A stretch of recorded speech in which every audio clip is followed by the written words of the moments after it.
हरे कृष्णा। राधे राधे। आप सभी भक्तों का दिन शुभ और मंगलमय हो।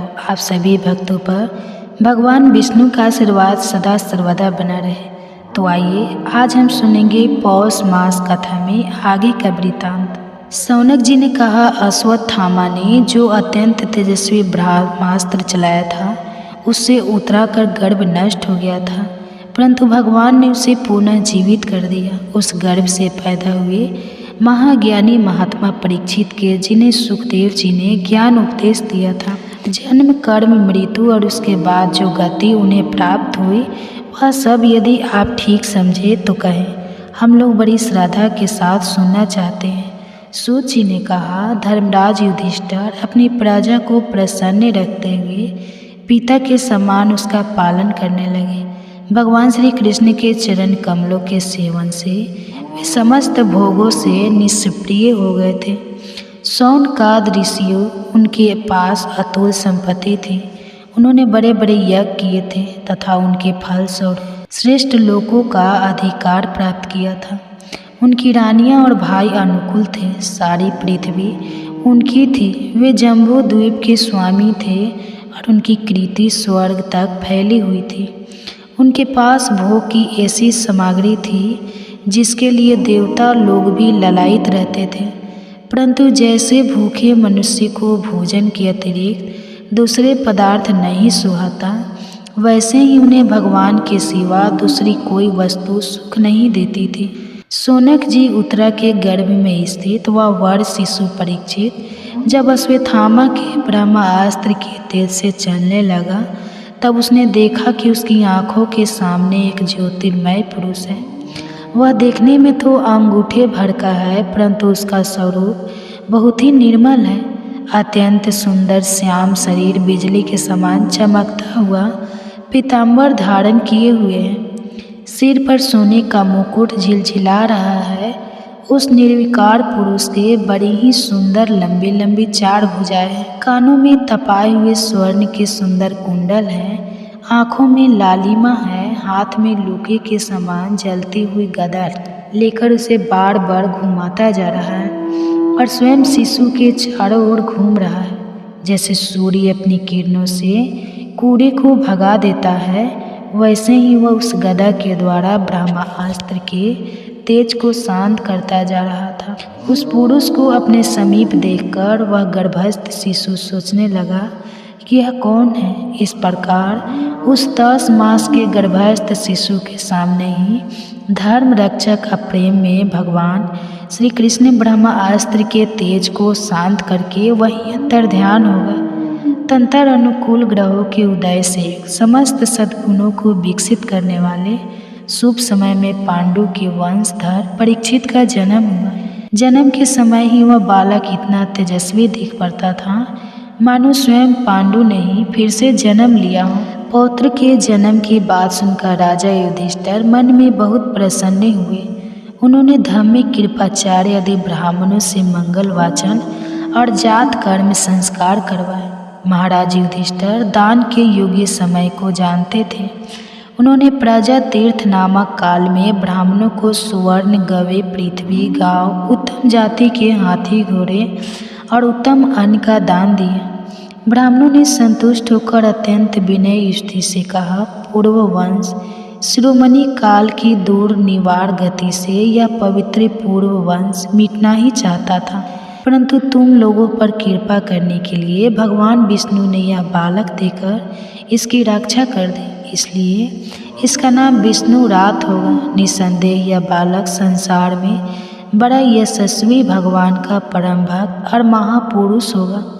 युधिष्ठिर ने कहा, महात्माओं, यह बालक क्या अपने उज्ज्वल यश से हमारे वंश के पवित्र कीर्ति महात्मा राजसियों का अनुसरण करेगा। ब्राह्मणों ने कहा, धर्मराज, यह मनु पुत्र छुप के समान अपनी प्रजा का पालन करेगा तथा दशरथ नंदन भगवान श्री राम के समान ब्राह्मण भक्त और सत्य प्रति होगा। यह उसी नर नरेश शिवी के समान दाता और शरणागत वत्सल होगा तथा यागकुंड में दुष्यंत के पुत्र भरत के समान अपने वंश का यश फैला। धनुर्धर में यह सहस्त्र बाहु अर्जुन और अपने दादा पार्थ के समान अग्रगण होगा, या अग्नि के समान दूर और समुद्र के समान तदस्तर हो, या सिंह के समान पराक्रम, हिमाचल की तरह आश्रय लेने योग्य, पृथ्वी के दरसिर स्थिति छू और माता पिता के समान सहनशील होगा। इसमें पितामह ब्रह्मा के समान छाता रहेगी, भगवान शंकर की तरह यह कृपालु होगा और संपूर्ण प्राणियों को आश्रय देने में यह लक्ष्मीपति भगवान विष्णु के समान होगा। यह समस्त सद्गुणों की महिमा धारण करने में श्री कृष्ण का अनुयायी होगा, रति देव के समान उदार होगा और याति के समान धार्मिक होगा, धैर्य में बाली के समान और भगवान श्री कृष्ण के प्रति दृढ़ निष्ठा में यह प्रहलाद के समान होगा। यह बहुत से अश्वमेध यज्ञों का करने वाला और वृद्धों का सेवक होगा। इसके पुत्र राजसी होंगे, मर्यादा का उल्लंघन करने वाले को यह दंड देगा। यह पृथ्वी माता और धर्म की रक्षा के लिए कलयुग का भी दमन करेगा। ब्राह्मण कुमार के शाप से तक्षक के द्वारा अपनी मृत्यु सुनकर यह सबकी आसक्ति छोड़ देगा और भगवान के चरणों की शरण लेगा। राजन व्यास नंदन सुखदेव जी से यह आत्मा के यथार्थ स्वरूप का ज्ञान प्राप्त करेगा और अंत में गंगा तट पर अपने शरीर को त्याग कर निश्चय ही अभय पद प्राप्त करेगा। ज्योतिष शास्त्र के विशेषज्ञ ब्राह्मण राजा युधिष्ठिर को इस प्रकार बालक के जन्म लगन का फल बतलाकर और भेंट पूजा लेकर अपने अपने घर चले गए।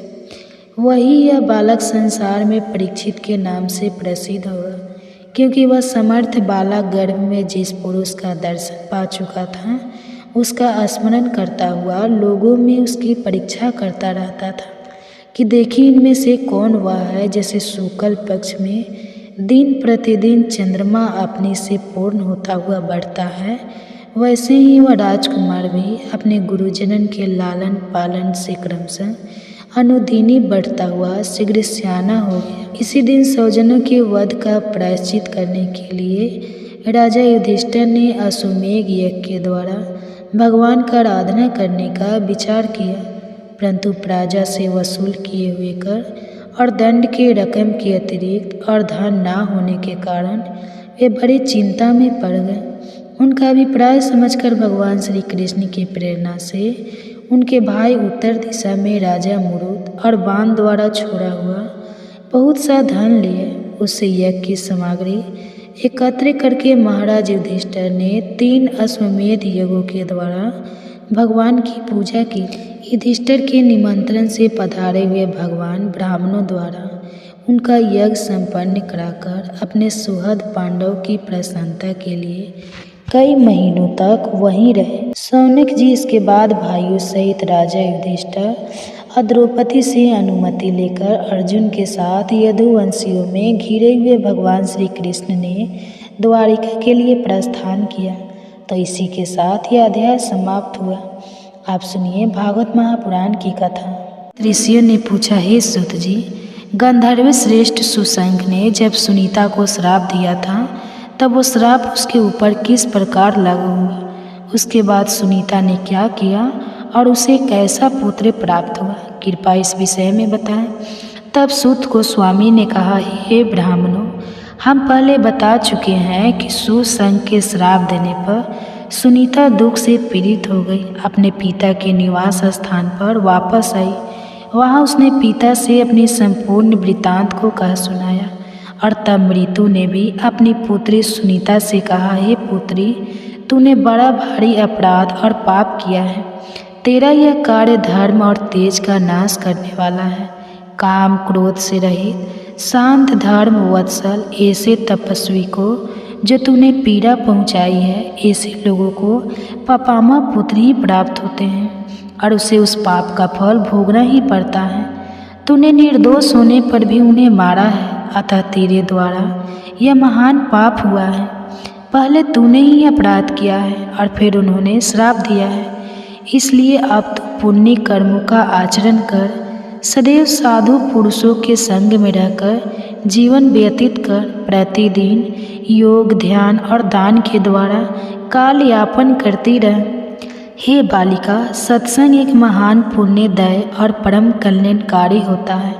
सत्संग का जो गुण है उस विषय में एक सुंदर दृष्टांत देख।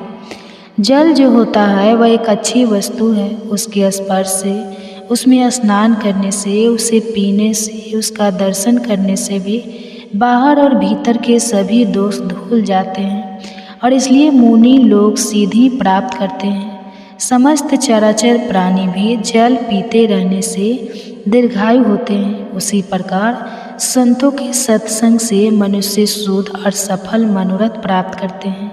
हे पुत्री, सत्संग के द्वारा मनुष्य संतोषी, मृदु, कामी, सबका प्रिय करने वाला, शुद्ध पुण्य बल से संपन्न, शारीरिक और मानसिक माला को दूर करने वाला, शांत स्वभाव और सबको सुख देने वाला बन जाता है।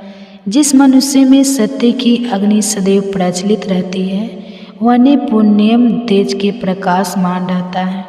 जिसमें सत्य की दीप्ति है, जो ज्ञान के द्वारा अत्यंत निर्मल हो चुका है और ध्यान के द्वारा अत्यंत तेजस्वी प्रतीत होता है, पाप से पैदा हुए मनुष्य उसका स्पर्श भी नहीं कर सकते।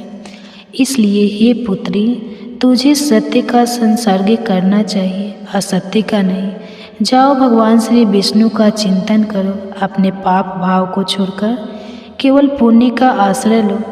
पिता के इस प्रकार समझाने पर दुख में पड़ी हुई सुनीता उनके चरणों में प्रणाम नाम करके निर्जल वन में चली गई। वहाँ वह एकांत में रहकर तपस्या करने लगी। उसने काम, क्रोध, बालो, चित, चपलता, मोह, द्रोह और माया को भी त्याग दिया। एक दिन उसके पास उसकी रंभा आदि सखियाँ आई जो तप की शक्ति से संपन्न थी। उन्होंने देखा सुनीता दुख का अनुभव कर रही है। ध्यान के साथ उसे चिंता करते हुए देखकर वहाँ आई। उसकी सखियों ने कहा, हे सखी, तुम्हारा कल्याण हो, तुम चिंता किस लिए कर रही हो? अपने संताप का कारण बताओ।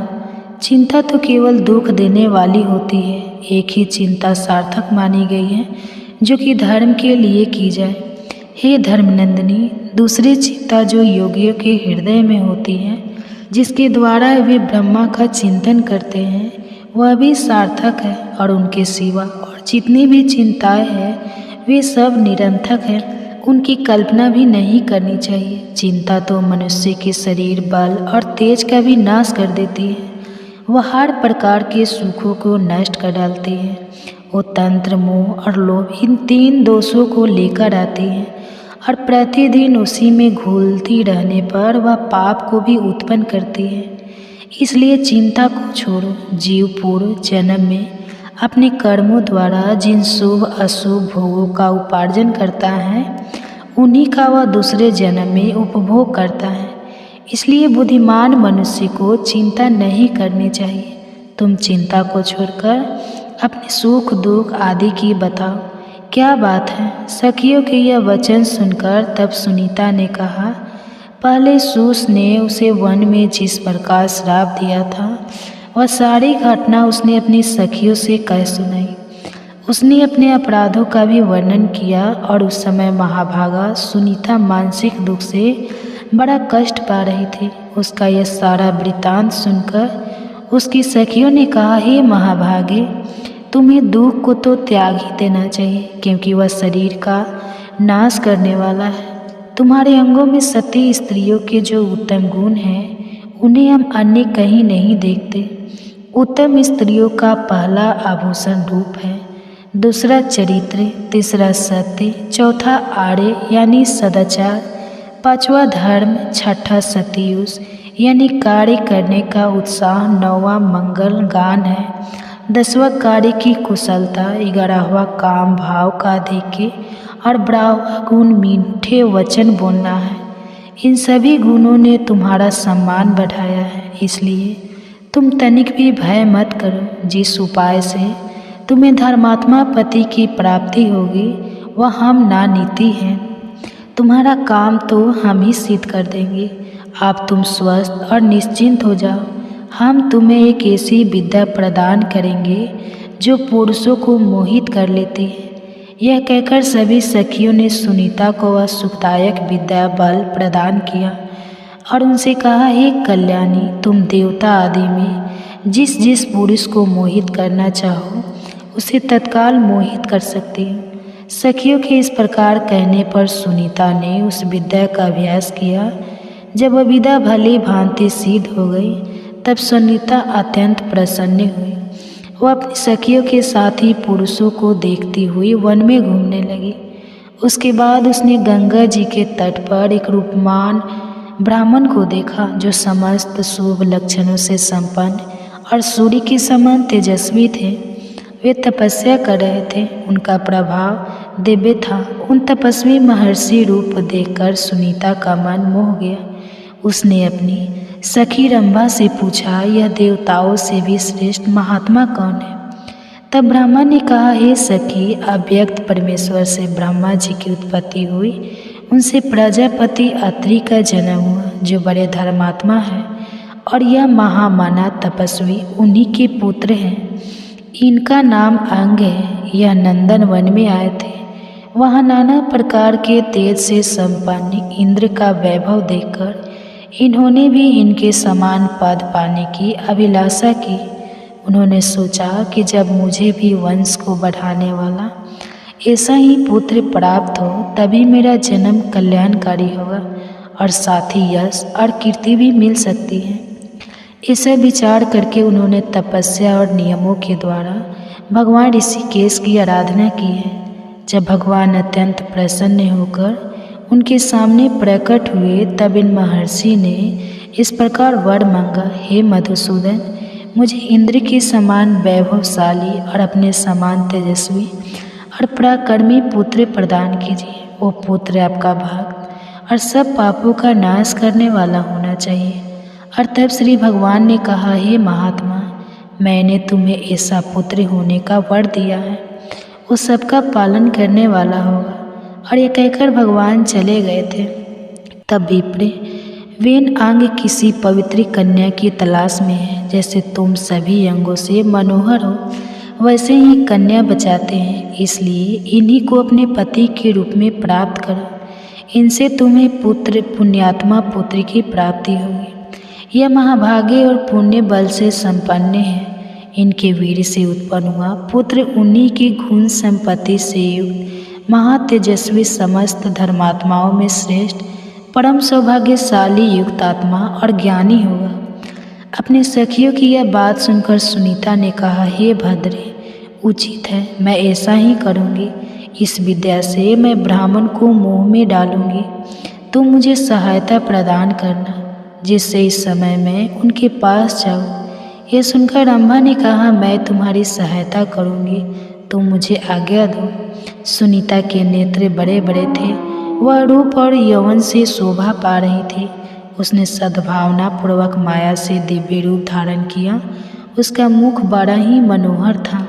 संसार में उसके सुंदर रूप की कहीं तुलना नहीं थी। वह तीनों लोगों को मोहित करने लगी। वह झूले पर जाकर बैठी और वीणा बजाती हुई मधुर स्वर में गीत गाने लगी। उसका स्वर बड़ा मोहक था और उस समय महर्षि अंग अपनी पवित्र गुफा के भीतर एकांत में ध्यान लगाकर बैठे थे। वे काम और क्रोध से रहित होकर भगवान जनार्दन का चिंतन कर रहे थे। उत्तम ताल स्वर के साथ गाया हुआ वह मधुर और मनोहर गीत सुनकर अंग का चित्त ध्यान से विचलित हो गया। उस माया संगीत ने उन्हें मोह लिया था। वे तुरंत ही उसने अपने आसन से उठे और बार बार इधर उधर देखने लगे। माया के कारण उनका मन चंचल हो उठा था। वे बड़े वेग के बाहर निकले और झूले पर बैठी हुई वीणा धारिणी उस स्त्री को देखा। वह मुस्कुराती हुई गा रही थी। महायशस्वी अंग उसके गीत और रूप दोनों पर मुग्ध हो गए और तत्पश्चात उस महान मोह के वशीभूत होकर वे उस तरुणी के पास आए। विशाल नेत्र और सुंदर मुस्कान वाली यश सविनी कन्या सुनीता को देखकर अंग ने पूछा, हे सुंदरी, तुम कौन हो? किसकी कन्या हो? सखियों से घिरी हुई यहाँ किस कार्य से आई हो? किसने तुम्हें इस वन में भेजा है? परम बुद्धिमान अंग का यह वचन सुनकर सुनीता उनसे कुछ भी ना बोल सकी।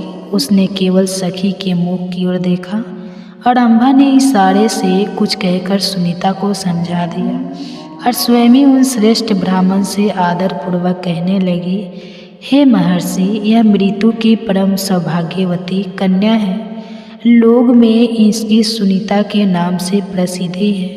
यह सभी शुभ लक्षणों से संपन्न है और इस समय यह बाला अपने लिए धर्मात्मा, तपस्वी, शांत, जितेंद्रिय, महाप्रज्ञ और वेद विद्या में विशारद ऐसे पति की खोज में है। ये सुनकर अंग ने उन अप्सराओं में से श्रेष्ठ रंभा से कहा, हे भद्रे, मैंने सर्व विश्रम भगवान श्री हरि की आराधना की है। उन्होंने मुझे पुत्र होने का वरदान दिया है, जो संपूर्ण सिद्धियों का दाता होगा। इसलिए इस वरदान की सफलता के निमित्त उत्तम पुत्र की प्राप्ति हेतु मैं किसी पुण्य बल से संपन्न महापुरुष की कन्या के साथ विवाह का विचार कर रहा था, किंतु कहीं भी अपने लिए परम मंगलमय कन्या नहीं पा सका। यह धर्म की सुमुखी कन्या धर्माचार्य परायण है। यदि वास्तव में यह पति की तलाश में है तो वे मुझे ही स्वीकार कर सकती है। इसकी प्राप्ति के लिए मैं अदेव वस्तु भी दे सकता हूँ। तब ब्रह्मा ने कहा, हे द्विश्रेष्ठ, आपको इस प्रकार उदारता पूर्वक इसकी अभीष्ट चिंतन चाहिए। ये सदा के लिए आपकी धर्म पत्नी हो रही है। आप कभी भी इसका परित्याग न करें। इसके दोष और गुणों पर कभी आपको ध्यान नहीं देना चाहिए। हे विप्र, इस विषय में आप मुझे प्रत्यक्ष विश्वास दिलाइए कि प्रतीति दिलाने वाले अपना हाथ इसके हाथ में दीजिए। अंग ने कहा, एवं मस्तु, निश्चय ही अपना हाथ मैंने इसे सौंप दिया है। इस प्रकार सत्य का विश्वास कराने वाला संबंध करके अंग ने सुनीता को गंधर्व विवाह की प्रणाली के अनुसार ग्रहण कर लिया। सुनीता को उन्हें सौंपकर रंभा के हृदय में बड़ा हर्ष हुआ। वो अपनी सखी से आज्ञा लेकर घर चली गई। अन्य सखियों ने भी प्रसन्नतापूर्वक अपने अपने घरों की राह पकड़ी। उन सब सखियों के चले जाने के बाद द्विश्रेष्ठ अंग अपनी प्रिय पत्नी के साथ विहार करने लगे। उसके गर्भ से उन्होंने एक सर्व लक्षण संपन्न पुत्र प्राप्त किया और उसका नाम वेन रखा। सुनीता का वह महान तेजस्वी बालक दिनों दिन बढ़ने लगा। वेद शास्त्र, उपकारी धनुर्वेद का अध्ययन करने लगा और समस्त विद्याओं का परगाव हो गया। अंग कुमार वेन सज्जन उचित आचार से रहता था। वह क्षत्रिय धर्म का पालन करता था। वे वस्त मनवंतर आने पर संसार की सारी प्रजा राजा के बिना निरंतर कष्ट पाने लगी और उस समय सभी लोगों ने वेन को ही सभी लक्षणों से संपन्न देखा और तब श्रेष्ठ ब्राह्मणों ने उन्हें प्रजापति के पद पर नियुक्त कर दिया। उसके बाद समस्त ऋषि अपने अपने तपोवन में चले गए और उन सबके जाने के बाद अकेले वेन ही राज्य का पालन करने लगे। इस प्रकार वेन भूमंडल के प्रजा पालक हुए। प्रजा उनके धर्म से प्रसन्न रहती थी। वेन के राज्य का प्रभाव ही ऐसा था कि उनके शासन काल में सर्वत्र धर्म का प्रभाव छा गया। अब यहाँ पर प्रश्न ये आता है कि जब राजा वेन शुरुआत में इतने धर्मात्मा थे तो फिर अचानक ऐसा क्या हुआ जिससे उन्होंने धर्म का आचरण करना आरंभ कर दिया। और ऐसी कुछ जिज्ञासा ऋषियों के मन में भी आई और उसका उत्तर सूत गोस्वामी बताएंगे और वह हम सुनेंगे हमारी इसी पौष मास कथा भागवत महापुराण की अगले कड़ी में। तो इसे रहस्य को सुनने के लिए आपके अपने चैनल वंदना काव्या को सब्सक्राइब करके रख लीजिए, नोटिफिकेशन ऑन रखिए और हम आपसे मिलेंगे इसी कथा श्रृंखला की अगली कड़ी के साथ। नैमिषारण्य में एक एकत्रित हुए ऋषियों ने पूछा, हे सूत गोस्वामी, पाप का आचार पूर्व बर्ताव करने वाले जिस राजा वेन का आपने परिचय दिया था उसी पापी का व्यवहार कैसा था, कृपया इस विषय में बताएं। तब सूत गोस्वामी ने कहा, हे ब्राह्मणों, राजा पृथु जैसे भाग्यशाली, सौभाग्यशाली और महात्मा पुत्र को प्राप्त करने पर अब राजा वेन पाप रहित बन चुके थे। उसे धर्म का फल प्राप्त हुआ। जिन नरेशों महापाप का उपार्जन किया है उनके वे पाप तीर्थ यात्रा द्वारा नष्ट हो जाते हैं। संतों का संग प्राप्त करके उनके पुण्य की वृद्धि होती है। पापियों से बातचीत करने, उन्हें देखने, स्पर्श करने, उनके साथ बैठने, भोजन करने और उनके संसर्ग में रहने से पाप का संचार होता है और पुण्य आत्माओं के संग में रहने से केवल पुण्य का ही प्रचार होता है, जिससे सारे पाप धुल जाने के कारण मनुष्य पुण्य गति को प्राप्त करता है। सूत गोस्वामी की यह बात सुनकर ऋषियों ने कहा, हे महामते, पापी मनुष्य को परम सिद्धि की प्राप्ति कैसे होती है, यह बात भी आप हमें बताएं। तब सूत गोस्वामी ने कहा, हे ऋषिगणों, नर्मदा, यमुना और गंगा, इन नदियों की धारा के आसपास जो महापाप रहते हैं वे जानबूझकर या फिर बिना जाने इनके जल में स्नान करते हैं, कीड़ा करते हैं, अतः महानदी के संसर्ग में उन्हें परम गति की प्राप्ति हो जाती है। ब्राह्मणों, महानदी के संपर्क के अथवा अन्य नदियों के परम पवित्र जल का दर्शन, स्पर्श और पान करने से भी पापियों के पाप नष्ट हो जाते हैं। तीर्थ धार्मों के प्रभाव और संतों के संग से पापियों का पाप उसी प्रकार नष्ट होता है जैसे आग ईंधन को जला डालती है। महात्मा ऋषियों के संपर्क से, उनके साथ बातचीत करने से, उनके दर्शन और स्पर्श करने से, पूर्व काल में सत्संग प्राप्त होने से राजा वेन का सारा पाप नष्ट हो गया था। पुण्य का संसर्ग हो जाने पर अत्यंत भयंकर पाप का भी संचार नहीं रह जाता। पूर्व काल में मृत्यु के एक सौभाग्यशाली कन्या थी, उसका नाम सुनीता रखा गया था। वह अपने पिता के कार्यों को देखती और खेल कूद में सदैव उन्हीं का अनुकरण किया करती। एक दिन सुनीता अपने सखियों के साथ खेलती हुई वन में चली गई। वहाँ गीत की ध्वनि उसके कानों में पड़ी और तब सुनीता ने उस ओर दृष्टिपात किया। वहाँ पर देखा तो गंधर्व कुमार महाभागी भारी तप तपस्या में लगे हुए थे। उसके सारे अंग बड़े ही मनोहर थे और अब सुनीता प्रतिदिन वहाँ जाकर उस तपस्वी को सताने लगी। सुशंक रोज रोज उसके अपराध को क्षमा कर देता और कहता, जाओ, चली जाओ यहाँ से। उसके यह कहने पर वह बालिका क्रोधित हो जाती और उस बेचारे तपस्वी को मारने लगती। उसका ऐसा बर्ताव देखकर एक दिन सुशंक क्रोध से मूर्छित हो गया और कहने लगा, हे कल्याणी श्रेष्ठ पुरुष, मैंने मारने के बदले ना तो मारा है और ना किसी की गाली देने पर क्रोध करते हैं। यही धर्म की मर्यादा है। पाप करने वाली सुनीता को इस प्रकार कहकर वह धर्मात्मा गंधर्व क्रोध से मुक्त हो गया और उसे अबला स्त्री जानकर बिना कुछ दंड दिए उसे छोड़ दिया और वापस आ गया। तब सुनीता ने वापस अपने पिता के पास आकर कहा, हे तात, मैंने वन में जाकर एक गंधर्व कुमार को पीटा है। वो काम और क्रोध से रहित होकर तपस्या कर रहा था। मेरे मारने पर उस धर्मात्मा ने कहा है कि मारने वाले को मारना और गाली देने वाले को गाली देना उचित नहीं है। पिताजी, बताइए तो जरा इसके इस कथन का क्या कारण है। सुनीता के इस प्रकार पूछने पर धर्मात्मा मृत्यु ने उसे कुछ भी नहीं कहा, उसके प्रश्न का उत्तर ही नहीं दिया। उसके बाद वह फिर से वन में चली गई। सुस्त तपस्या में लगा हुआ था। उस दृष्ट स्वभाव वाली सुनीता ने उस श्रेष्ठ तपस्वी के पास जाकर फिर से उसे कोड़ों से मारना शुरू कर दिया।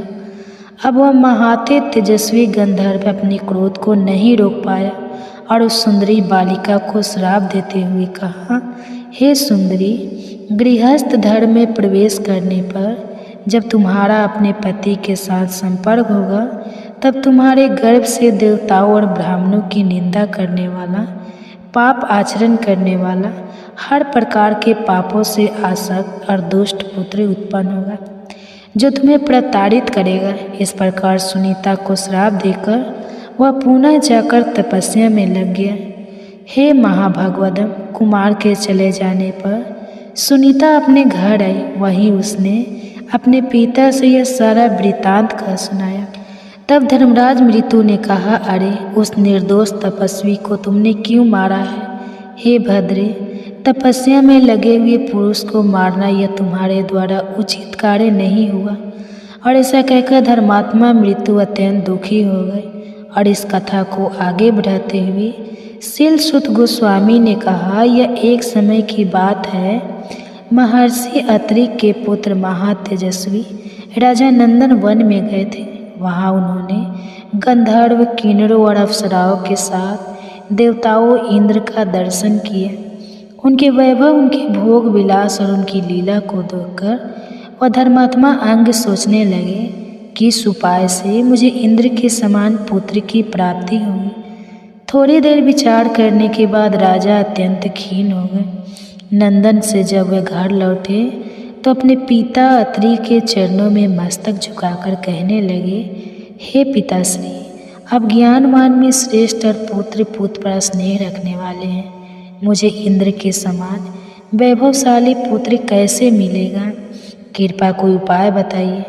तब ऋषि अत्रि ने कहा, हे साधु श्रेष्ठ, भक्ति करने वाले श्रद्धापूर्वक ध्यान लगाने से भगवान श्री विष्णु संतुष्ट हो जाते हैं, और जब वे संतुष्ट होते हैं तो वे सदा ही सब कुछ देते रहते हैं। भगवान श्री गोविंद सब वस्तुओं के दाता हैं। उनकी उत्पत्ति के कारण है सर्वज्ञ, सर्ववेता, सर्वेश्वर और परम पुरुष है।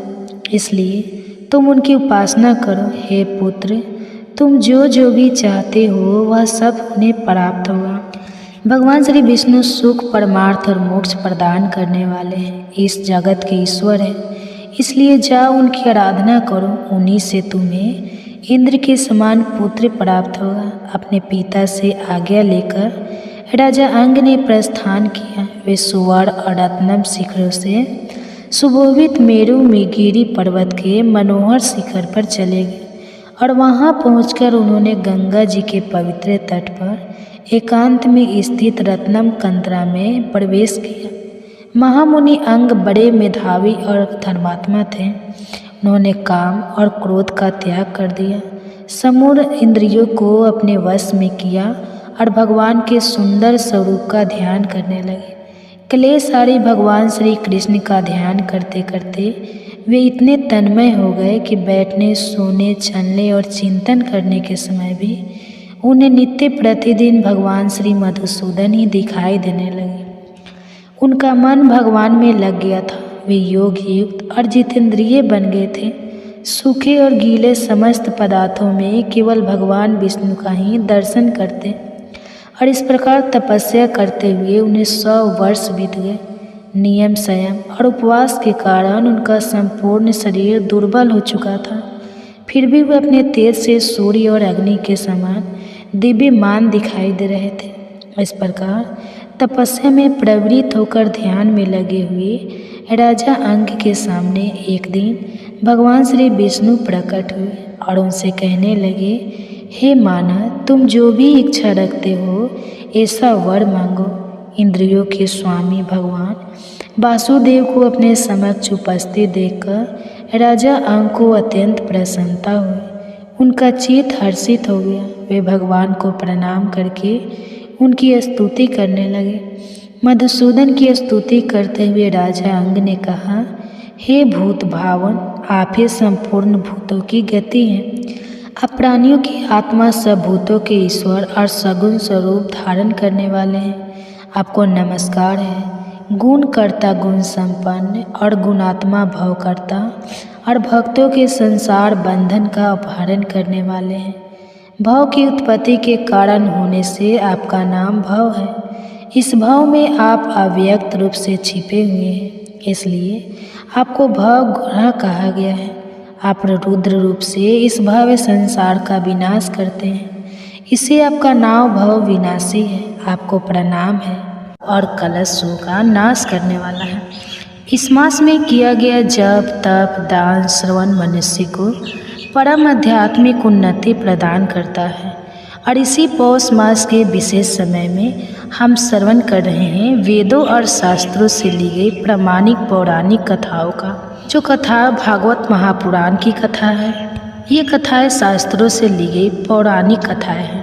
तो चलिए हमारी पिछली कड़ी को आगे बढ़ाते हुए श्रवण करते हैं आज के इस अध्याय भागवत महापुराण की कथा का। नैमिषारण्य में ऋषियों ने पूछा, हे सूत गोस्वामी, जब इस प्रकार राजा वेन की उत्पत्ति एक महात्मा पुरुष से हुई थी, वह स्वयं भी धर्म का आचरण करने वाले थे, तो फिर उन्होंने अधर्म का आचरण कैसे किया और किस प्रकार धर्म का त्याग करके वे पाप में लिप्त हो गए, उसका उत्तर देते हुए सूत गोस्वामी ने कहा, हे साधुगण, वे इनकी जिस प्रकार पाप आचार में प्रवृत्ति हुई, अब वो वृत्तांत सुनाता हूँ। धर्म के ज्ञाता प्रजापालक राजा वेन जब शासन कर रहे थे, उस समय कोई पुरुष छद्म वेश धारण करके उनके दरबार में आया। वह निर्वस्त्र था, उसका शरीर विशाल था और सिर सफ़ेद था। वो बड़ा क्रांतिमान दिख रहा था। उसकी काख में मोर पंख के बने हुई मर्जनी थी और एक हाथ में नारियल का जल पात्र था। इन दोनों को धारण करके वह वेद शास्त्रों को दूषित करने वाले शास्त्र का पाठ कर रहा था। जहाँ महाराज वेन बैठे हुए थे, उसी स्थान पर वो बड़ी जल्दी के साथ पहुँचा। उसे वहाँ पर आया देखकर वेन ने पूछा, आप कौन हैं जो ऐसा अद्भुत रूप धारण किए यहाँ आए हैं? मेरे सामने आप सारी बातें सच सच बताइए। राजा वेन का यह वचन सुनकर उस पुरुष ने कहा, हे राजन, तुम इस धर्म प्रकार के पचड़े में पकड़कर जो राज्य चला रहे हो ना, वह सारा व्यर्थ है। तुम बहुत ही मूर्ख और अज्ञानी हो। मेरा परिचय जानना चाहते हो तो सुनो।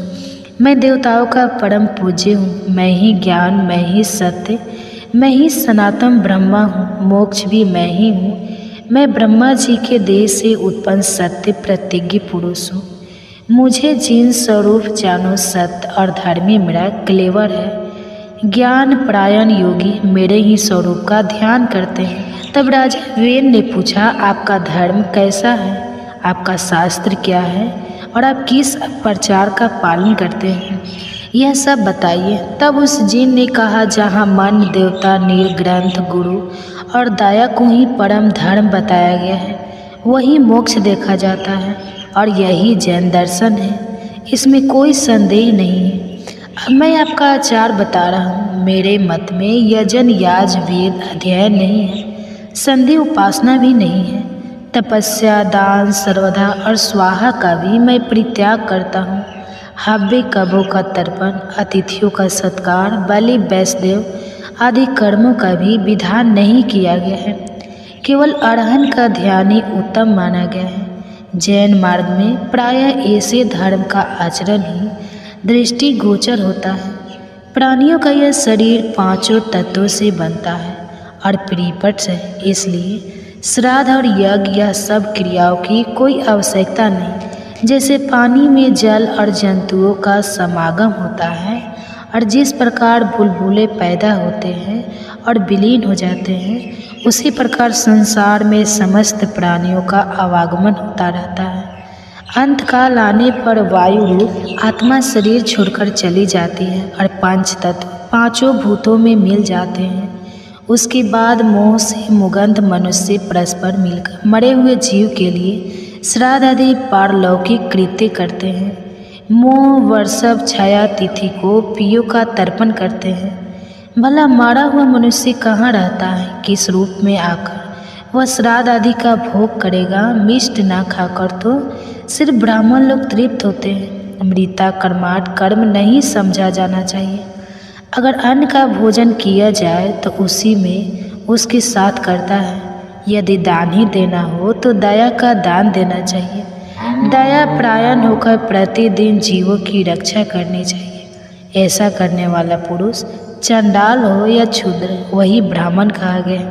दान का भी कोई फल वल नहीं है, इसलिए दान देने का भी कोई आवश्यकता नहीं है। जैसे श्राद्ध वैसा दान, दोनों का एक ही उद्देश्य है।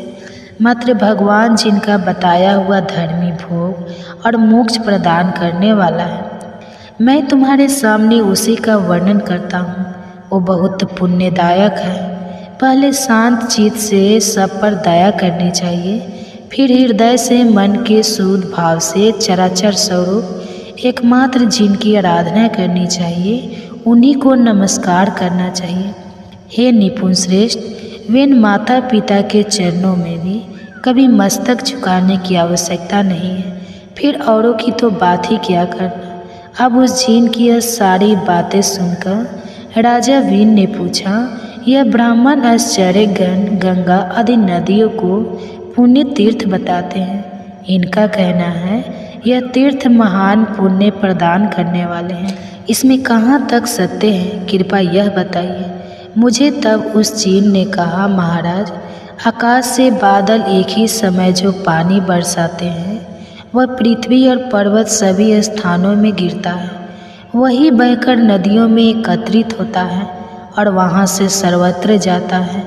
नदियाँ तो जल बहाने वाली ही हैं, उसमें तीर्थ कैसा, सरोवर और समुद्र सभी जल के आश्रय हैं। पृथ्वी को धारण करने वाले पर्वत भी केवल पत्थर की राशि है, उनमें भला तीर्थ नाम की कोई वस्तु नहीं है। अगर समुद्र आदि में स्नान करने से सीध मिलती है तो फिर तो मछलियों को सबसे पहले सीधी मिलनी चाहिए, लेकिन ऐसा तो देखा ही नहीं जाता। एकमात्र भगवान जिन्हीं सर्वम है, उनसे बढ़कर ना कोई धर्म है ना तीर्थ, संसार में जिन्हीं सर्वश्रेष्ठ है। इसलिए उन्हीं का ध्यान करो, उसी से तुम्हें नित्य सुख की प्राप्ति होगी। हाँ, इस प्रकार उस रहस्यमय पुरुष ने वेद, दान, पुण्य, यज्ञ समस्त धर्मों की निंदा करी और वेन कुमार राजा वेन को पाप के प्रभाव द्वारा बहुत कुछ समझाया। उसके इस प्रकार समझाने पर राजा वेन के हृदय में पाप भाव का उदय हो गया। वेन उसकी बातों से मोहित हो गया। उसने उसके चरणों में प्रणाम करके वैदिक धर्म और सत्य धर्म आदि की क्रियाओं को त्याग दिया। पाप आत्मा वेन के शासन से संसार पाप बन गया और उसमें हर तरह के पाप होने लगे। उसने वेद, यज्ञ, उत्तम धर्म, शास्त्रों का अध्ययन सब कुछ बंद करवा दिया और उसके शासन काल में ब्राह्मण लोग न दान कर पाते थे न स्वाध्याय, और इस प्रकार धर्म का सर्वथा लोप हो गया। सभी और महान पाप जाने लगा। वेन अपने पिता अंग के मना करने पर भी उनकी आज्ञा के विपरीत ही आचरण करने लगा। वह दुरात्मा न तो पिता के चरणों में प्रणाम करता न माता के। उसके महायशस्वी पिता ने अपने भाव और स्वरूप पर बहुत काल तक विचार किया, लेकिन किसी तरह उनकी समझ में यह बात नहीं आई कि वेन ऐसे पापी कैसे बन गया। उसके बाद एक दिन सप्तश्री अंग कुमार वेन के पास आए और उसे आश्वासन देते हुए कहने लगे, वेन, तुम हंस ना करो, तुम यहाँ समस्त प्रजा के रक्षक बनाए गए हो। यह सारा जगत तुम पर आश्रित है। धर्म अधर्म रूप संपूर्ण विश्व का भार तुम्हारे ऊपर है, इसलिए अपना पाप कर्म छोड़कर धर्म का आचरण करो। सप्तर्षियों द्वारा कहे जाने पर वेन इस प्रकार बोलने लगा, मैं ही परम धर्म हूँ, मैं ही सनातन देवता अहन हूँ, धाता रक्षक और सत्य भी मैं हूँ। मैं परम पुण्यम सनातन जैन धर्म हूँ। हे ब्राह्मणों, मुझे धर्म रूपी देवता का ही तुम लोग अपने कर्म द्वारा भजन करो। तब उन ऋषियों ने कहा, हे राजेंद्र, ब्राह्मण, क्षत्रिय और वैश्य 3 वर्ण दी जाति कहलाते हैं। इन सभी वर्णों के लिए सनातन श्रुति ही परम प्रणाम है। समस्त प्राणी वैदिक आचार से ही रहते हैं और उसी से जीविका चलाते हैं। राजा के पुण्य से प्रजा सुखपूर्वक जीवन निर्वाह करती है और राजा के पाप से उसका नाश हो जाता है। इसलिए तुम सत्य का आचरण करो। यह जैन धर्म सतयुग, त्रेता और द्वापर का धर्म नहीं है। कलयुग का प्रवेश होने पर ही कुछ मनुष्य इसका आश्रय लेंगे। जैन धर्म ग्रहण करके सब मनुष्य पाप से मोहित हो जाएंगे। भगवान गोविंद सब पापों को हरने वाले हैं। वे ही कलयुग में पापों का संहार करेंगे। पापियों के एकत्रित होने पर मलेच्छ का नाश करने के लिए साक्षात भगवान श्री विष्णु कल के रूप में अवतीर्ण होंगे और इसमें कोई संदेह नहीं है। इसलिए हे वेन, तुम कलयुग के इस व्यवहार को त्याग दो और पुण्य का आश्रय लो। तब उस राजा वेन ने कहा, हे ब्राह्मणों, मैं ज्ञानियों में सबसे श्रेष्ठ हूँ। विश्व का ज्ञान मेरा ही ज्ञान है। जो मेरी आज्ञा के विपरीत बर्ताव करता है वह निश्चित ही दंड का अधिकारी बनेगा।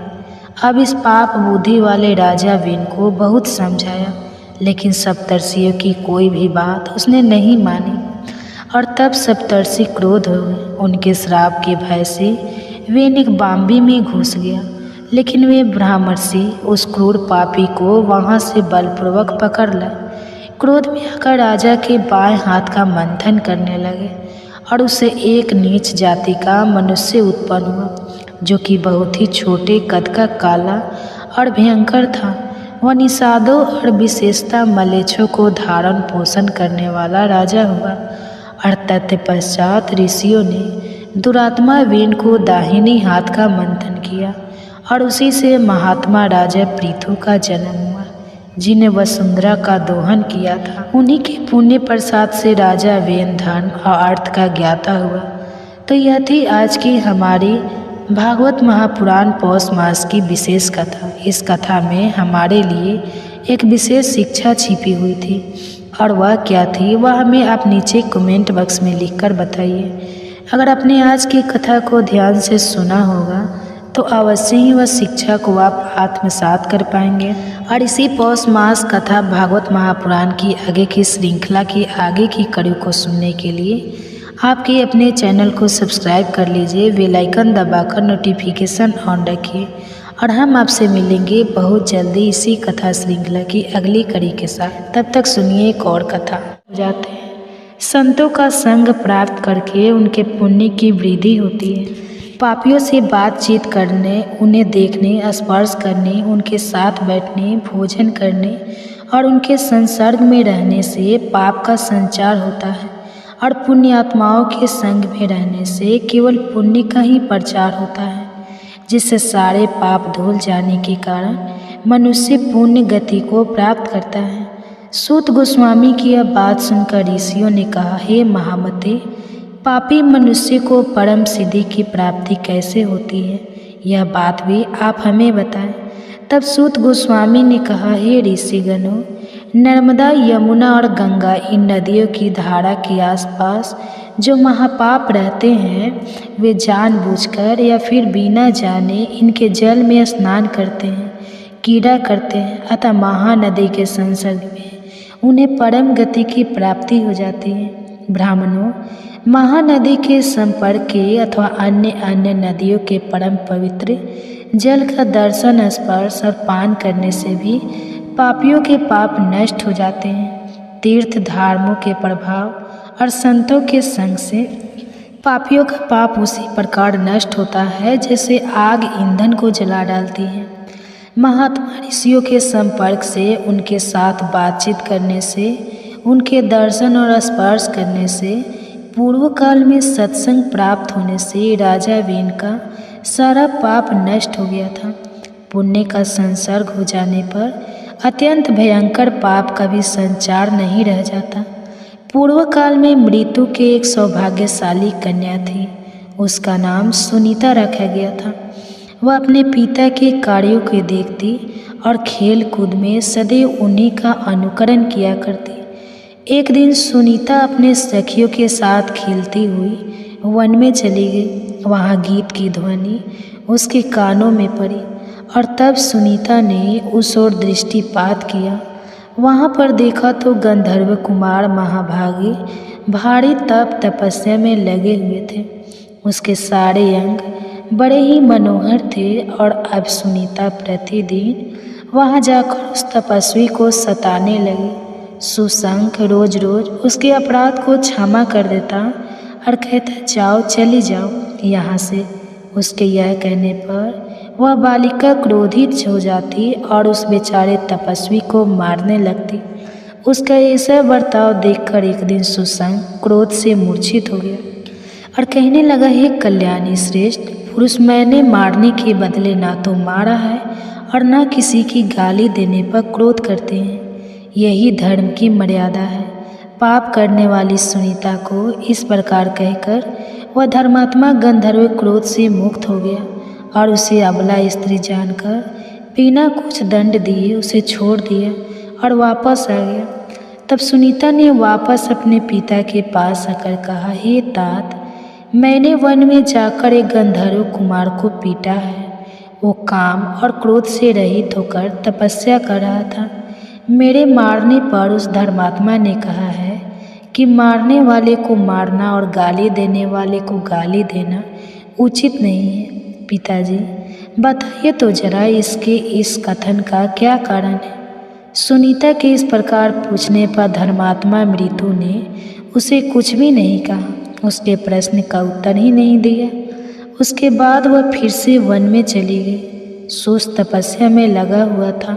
उस दृष्ट स्वभाव वाली सुनीता ने उस श्रेष्ठ तपस्वी के पास जाकर फिर से उसे कोड़ों से मारना शुरू कर दिया। अब वह महाते तेजस्वी गंधर्व अपने क्रोध को नहीं रोक पाया और उस सुंदरी बालिका को श्राप देते हुए कहा, हे सुंदरी, गृहस्थ धर्म में प्रवेश करने पर जब तुम्हारा अपने पति के साथ संपर्क होगा तब तुम्हारे गर्भ से देवताओं और ब्राह्मणों की निंदा करने वाला, पाप आचरण करने वाला, हर प्रकार के पापों से आसक्त और दुष्ट पुत्र उत्पन्न होगा जो तुम्हें प्रताड़ित करेगा। इस प्रकार सुनीता को श्राप देकर वह पुनः जाकर तपस्या में लग गया। हे महाभागवतम, कुमार के चले जाने पर सुनीता अपने घर आई। वहीं उसने अपने पिता से यह सारा वृत्तांत कह सुनाया। तब धर्मराज मृत्यु ने कहा, अरे उस निर्दोष तपस्वी को तुमने क्यों मारा है?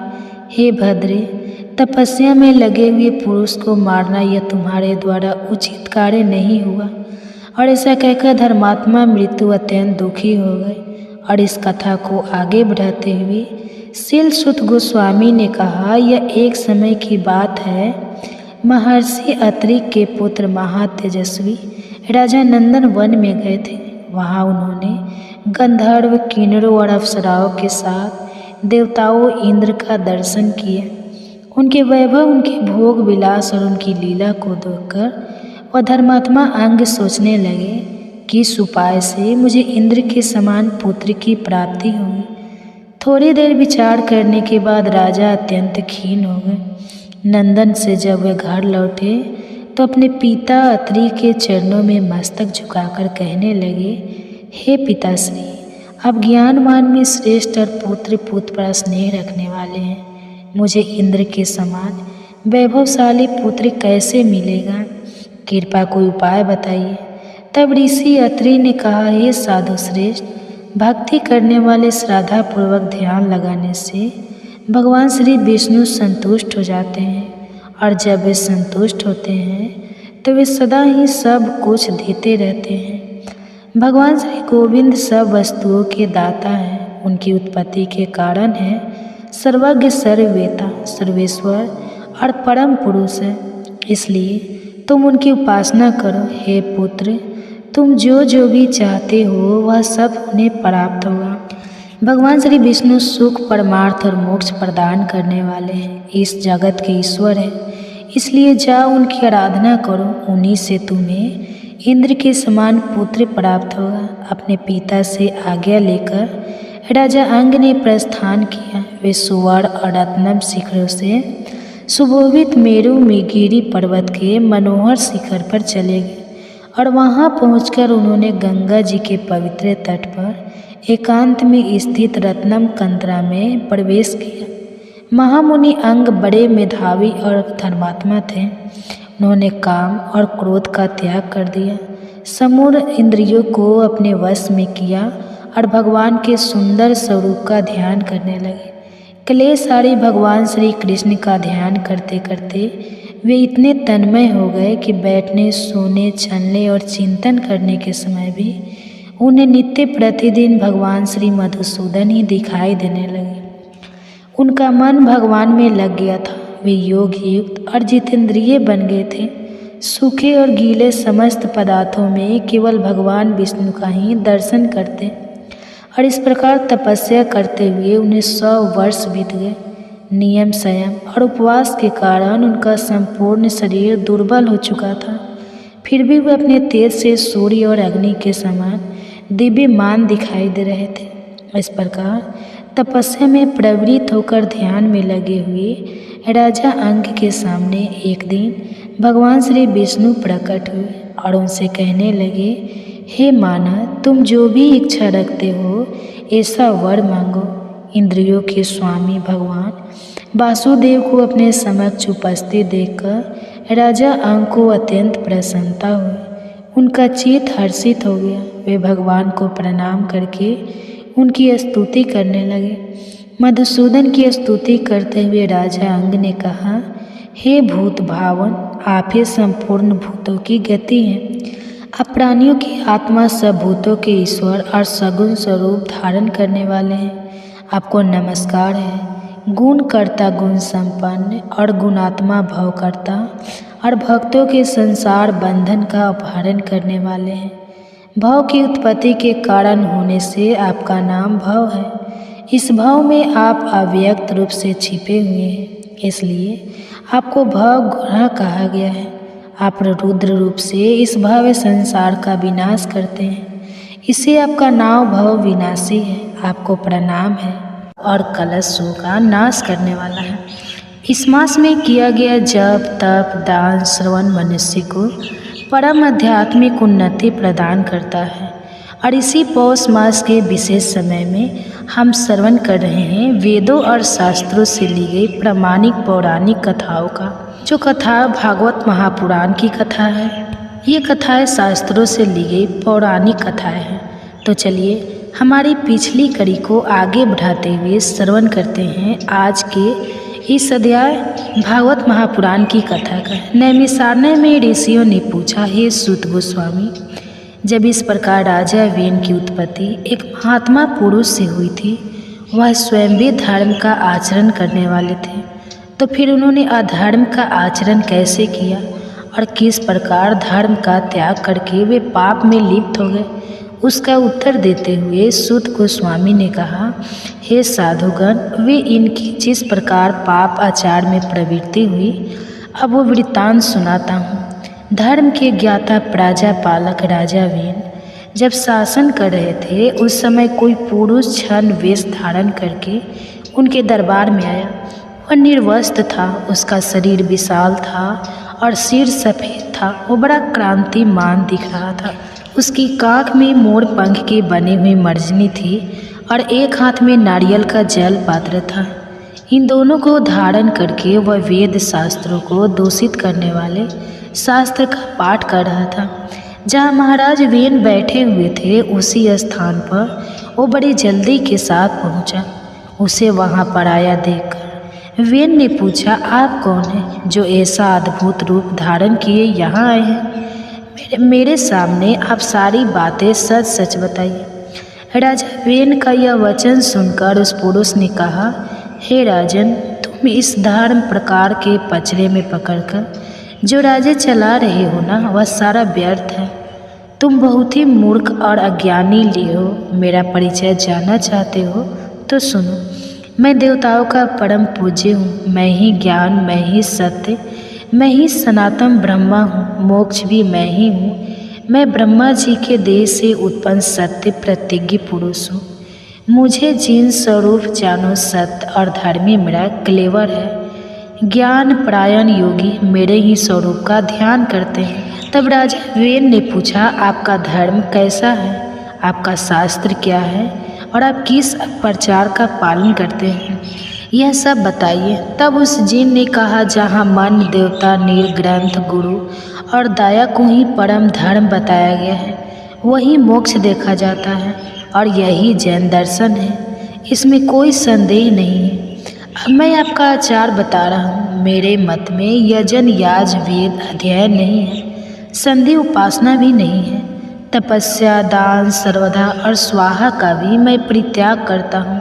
हव्य, कबों का तर्पण, अतिथियों का सत्कार, बलि, वैष्णदेव आदि कर्मों का भी विधान नहीं किया गया है। केवल अरहंत का ध्यान ही उत्तम माना गया है। जैन मार्ग में प्रायः ऐसे धर्म का आचरण ही दृष्टिगोचर होता है। प्राणियों का यह शरीर पांचों तत्वों से बनता है और परिपट से, इसलिए श्राद्ध और यज्ञ यह सब क्रियाओं की कोई आवश्यकता नहीं। जैसे पानी में जल और जंतुओं का समागम होता है और जिस प्रकार बुलबुले पैदा होते हैं और विलीन हो जाते हैं, उसी प्रकार संसार में समस्त प्राणियों का आवागमन होता रहता है। अंत काल आने पर वायु रूप आत्मा शरीर छोड़कर चली जाती है और पंच तत्व पांचों भूतों में मिल जाते हैं। उसके बाद मोह से मुगंध मनुष्य परस्पर मिलकर मरे हुए जीव के लिए श्राद्ध आदि पारलौकिक कृत्य करते हैं। मोह वर्षभ छाया तिथि को पियो का तर्पण करते हैं। भला मारा हुआ मनुष्य कहाँ रहता है, किस रूप में आकर वह श्राद्ध आदि का भोग करेगा। मिष्ट ना खाकर तो सिर्फ ब्राह्मण लोग तृप्त होते हैं। मृता कर्माट कर्म नहीं समझा जाना चाहिए। अगर अन्न का भोजन किया जाए तो उसी में उसके साथ करता है। यदि दान ही देना हो तो दया का दान देना चाहिए। दया परायण होकर प्रतिदिन जीवों की रक्षा करनी चाहिए। ऐसा करने वाला पुरुष चंडाल हो या क्षुद्र, वही ब्राह्मण कहा गया। दान का भी कोई फल वल नहीं है, इसलिए दान देने का भी कोई आवश्यकता नहीं है। जैसे श्राद्ध वैसा दान, दोनों का एक ही उद्देश्य है। मात्र भगवान जिनका बताया हुआ धर्मी भोग और मोक्ष प्रदान करने वाला है, मैं तुम्हारे सामने उसी का वर्णन करता हूँ। वो बहुत पुण्यदायक है। पहले शांत चित्त से सब पर दया करनी चाहिए, फिर हृदय से मन के शुद्ध भाव से चराचर स्वरूप एकमात्र जिनकी आराधना करनी चाहिए, उन्हीं को नमस्कार करना चाहिए। हे निपुण श्रेष्ठ, वे माता पिता के चरणों में भी कभी मस्तक झुकाने की आवश्यकता नहीं है, फिर औरों की तो बात ही क्या करना। अब उस जीन की यह सारी बातें सुनकर राजा वीन ने पूछा, यह ब्राह्मण आश्चर्य गंगा आदि नदियों को पुण्य तीर्थ बताते हैं। इनका कहना है यह तीर्थ महान पुण्य प्रदान करने वाले हैं। इसमें कहाँ तक सत्य है, कृपया यह बताइए मुझे। तब उस जीन ने कहा, महाराज, आकाश से बादल एक ही समय जो पानी बरसाते हैं, वह पृथ्वी और पर्वत सभी स्थानों में गिरता है। वही बहकर नदियों में एकत्रित होता है और वहाँ से सर्वत्र जाता है।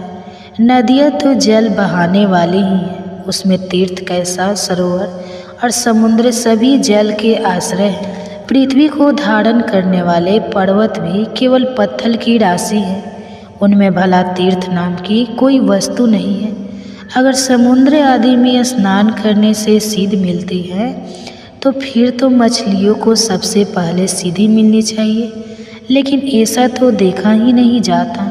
एकमात्र भगवान जिन्हीं सर्वम है, उनसे बढ़कर ना कोई धर्म है, ना तीर्थ। संसार में जिन्हीं सर्वश्रेष्ठ है, इसलिए उन्हीं का ध्यान करो, उसी से तुम्हें नित्य सुख की प्राप्ति होगी।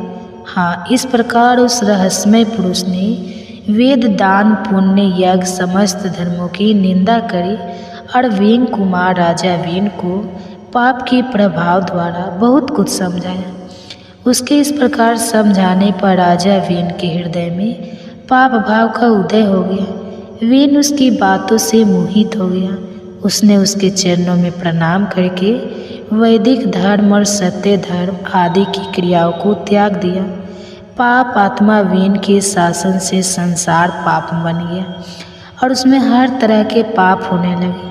उसने वेद, यज्ञ, उत्तम धर्म, शास्त्रों का अध्ययन सब कुछ बंद करवा दिया और उसके शासन काल में ब्राह्मण लोग न दान कर पाते थे न स्वाध्याय, और इस प्रकार धर्म का सर्वथा लोप हो गया।